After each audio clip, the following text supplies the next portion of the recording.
नमस्कार, आप सभी का स्वागत आज के सेशन में। आज है दिनांक 15 अगस्त 2023। आप सभी को स्वतंत्रता दिवस की हार्दिक शुभकामनाएं। बढ़ते हैं अपने टॉपिक्स की ओर। आप सभी जानते हैं संपादकीय में हम उन्हीं टॉपिक्स को कवर करते हैं जो होते हैं हमारे लिए उपयोगी। इस संदर्भ में हमारे पास जो पहला टॉपिक है वो है कंटेंसस क्राइटेरिया, यानी विवादास्पद जो मानदंड हैं।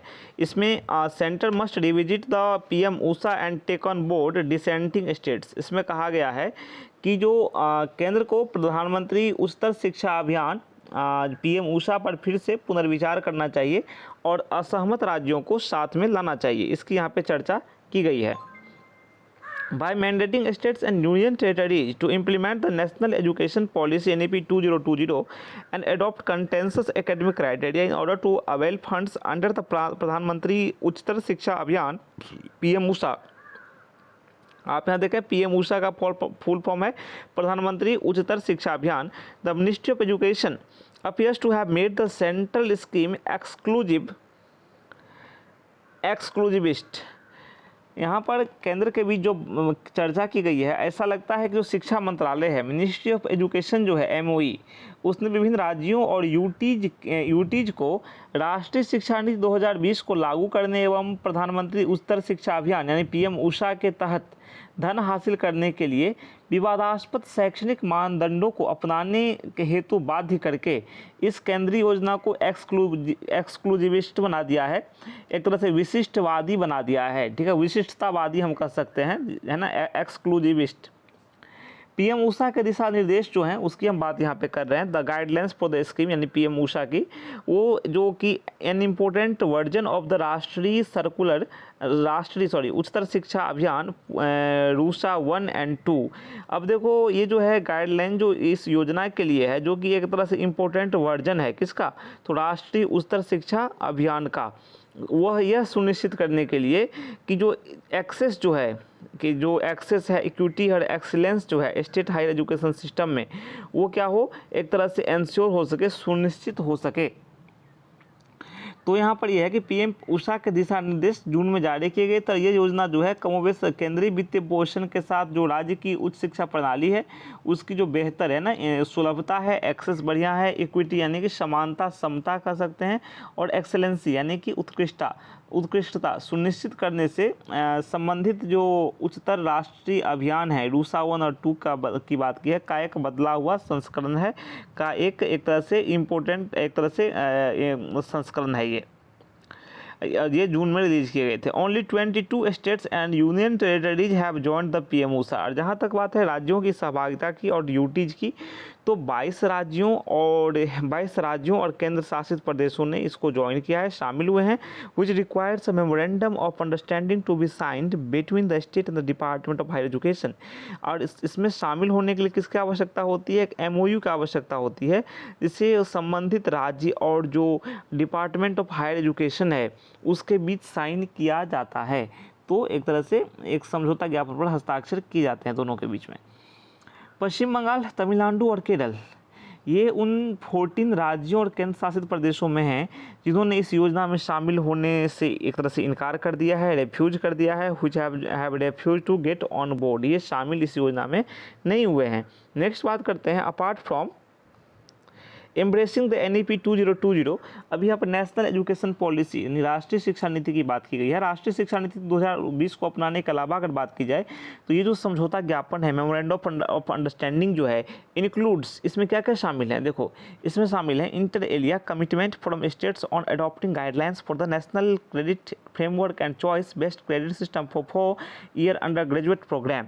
इसमें अगर NEP को छोड़ के अपनाने को छोड़कर हम बात करें तो इस समझौता विज्ञापन कहें या ज्ञापन कहें, इस समझौता ज्ञापन में जो शामिल हैं वो अन्य बातों के साथ साथ अन्य चीज़ों के साथ साथ 4 साल के लिए स्नातक जो पाठ्यक्रम है, ठीक है, यहाँ पे बात की गई है अंडर ग्रेजुएट प्रोग्राम की, अंतर स्नातक हम बात कर सकते हैं, ये अंडर ग्रेजुएट प्रोग्राम की बात की गई है। उसके लिए राष्ट्रीय क्रेडिट फ्रेमवर्क और विकल्प आधारित क्रेडिट प्रणाली से जुड़े दिशा निर्देशों को अपनाने के प्रति राज्यों की जो कमिटमेंट है उसकी बात भी यहाँ पर शामिल की गई है। और नेक्स्ट बात करते हैं, without agreeing to this conditions, इन जो कंडीशन है, ये जो शर्तें हैं, इस पर सहमति के बिना states can not avail of a share in the funds and outlay of 12,926.10 crore between 23-24 and 25-26। अब यहाँ पे बात की गई है 2023-24 से लेकर के 2025-26 के बीच जो उच्च शिक्षा में सुधार के लिए जो परिव्यय है इसके बीच 12,926.10 करोड़ का, उसको हासिल करने के लिए राज्यों को क्या करना पड़ेगा, तो उसमें शर्तों की को सहमति देनी होगी। अगर राज्य इन शर्तों को सम्मिलित एक तरह से सहमति नहीं देते हैं, नहीं मानते हैं, तो राज्य को पीएम ऊषा के तहत जो राज्य द्वारा संचालित उस शिक्षा में सुधार के लिए जो निर्धारित फंड है 2023-24 से 25-26 के बीच 12,926.10 करोड़ की, वो उन्हें नहीं मिल सकता। उसकी निधि में, वो जो निधि है उसमें हिस्सा, शेयर नहीं मिल सकता। अगर वो सहमति देते हैं तो उन्हें उसमें हिस्सा मिलेगा, 12,926.10 करोड़ की निधि में हिस्सा मिलेगा। नेक्स्ट देखते हैं, this despite the fact that 40% of funding has to be borne by the respective state governments.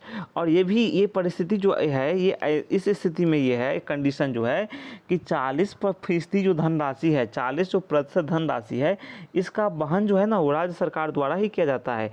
लेकिन फिर भी इसके लिए क्राइटेरिया बहुत कड़े कर दिए गए हैं, शर्त कड़े कर दिए गए हैं।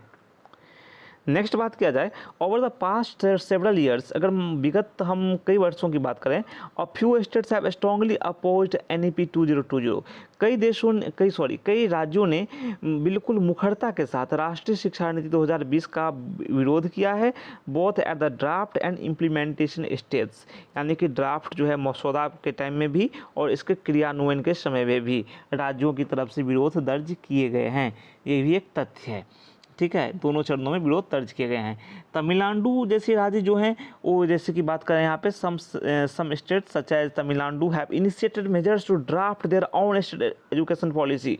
अब तमिलनाडु जैसे जो कुछ राज्य हैं, ये अपनी एजुकेशन पॉलिसी बनाना चाहते हैं, अपनी शिक्षा नीति बनाना चाहते हैं, और उस दिशा में उन्होंने काम करते हुए मेजर्स लेने, उपाय उठाने शुरू कर दिए हैं कि हम अपनी शिक्षा नीति बनाएं। There are demands to restore the education to the state list from the concurrent list. अब यहाँ पे बात की गई है कि ऐसी मांगे हैं कि एजुकेशन को ना स्टेट लिस्ट में लाया जाए, यानी कि राज्य सूची का विषय बनाया जाए। ये जो अभी जो शिक्षा जो अभी है वो समवर्ती सूची का विषय है, तो मांग की जा रही है कि शिक्षा को एक तरह से राज्य सूची में लाया जाए। अब देखो, शिक्षा की हम बात करें अगर, तो इसे क्या किया गया था, बिना किसी चर्चा परिचर्चा के इसे इसमें डाल दिया गया था, राज्य एक तरह से कंकरेंट लिस्ट में, निसंवर्ती सूची में डाल दिया गया था। कब? आपातकाल के दौरान। तो इसे बात की जा रही है शिक्षा को पुनः राज्य का विषय बनाया जाए।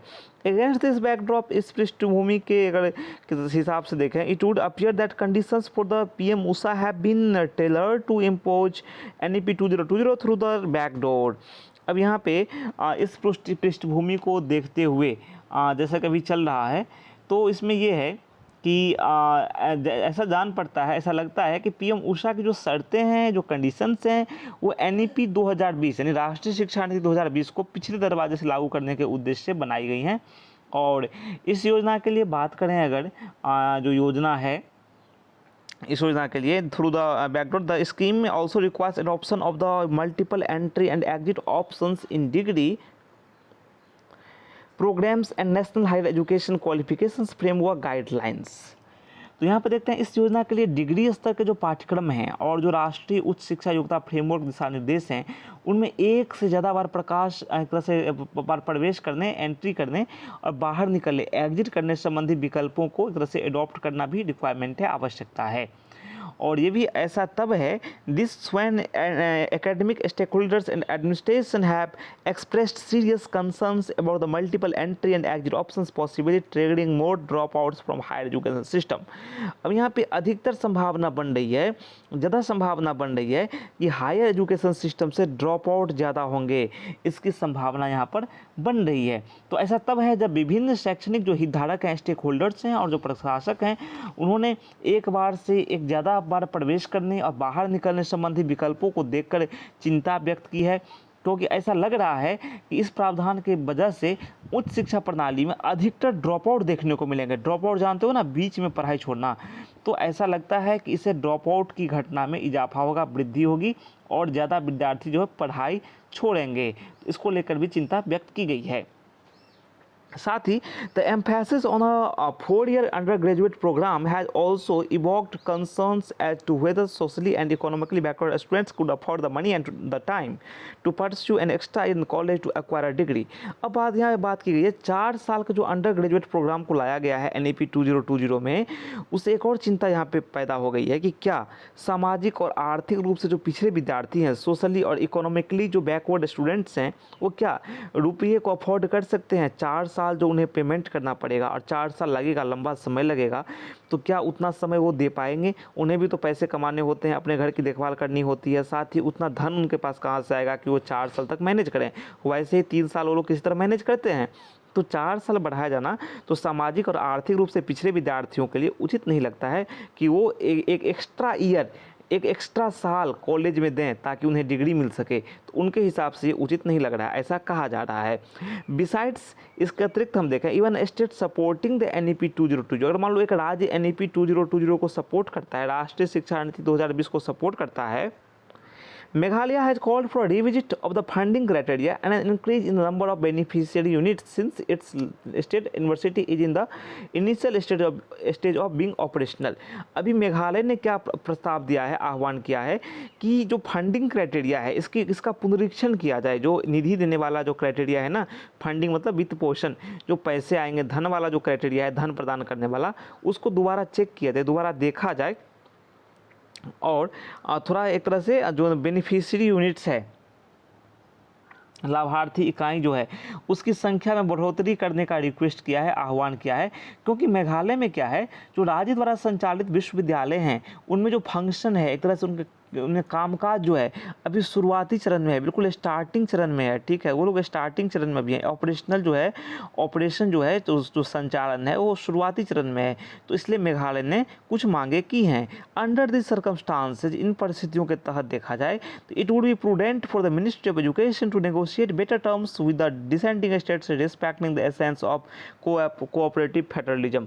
अब यहाँ पे देखो आप, अगर सहकारी संघवाद अगर आप जानते हैं तो शिक्षा मंत्रालय को क्या करना पड़ेगा, सहकारी संघवाद की एक तरह से सहकारी संघवाद की भावना का आदर करते हुए, सम्मान करते हुए, जो असहमत राज्य हैं, जो राज्य सहमत नहीं हैं इनसे, उनके साथ बेहतर शर्तों के साथ, बेहतर व्यवस्थाओं के साथ, बेहतर कंडीशंस के साथ बातचीत करना एक तरह से समझदारी वाली बात होगी। तो शिक्षा मंत्रालय को समझदारी दिखाते हुए इन राज्यों के साथ, यानी असंतुष्ट असहमत राज्यों के साथ बातचीत करनी चाहिए और देखना चाहिए कि उनकी असहमति जो है वो कितनी जायज़ है और इन असहमतियों को दूर किस प्रकार से किया जा सकता है।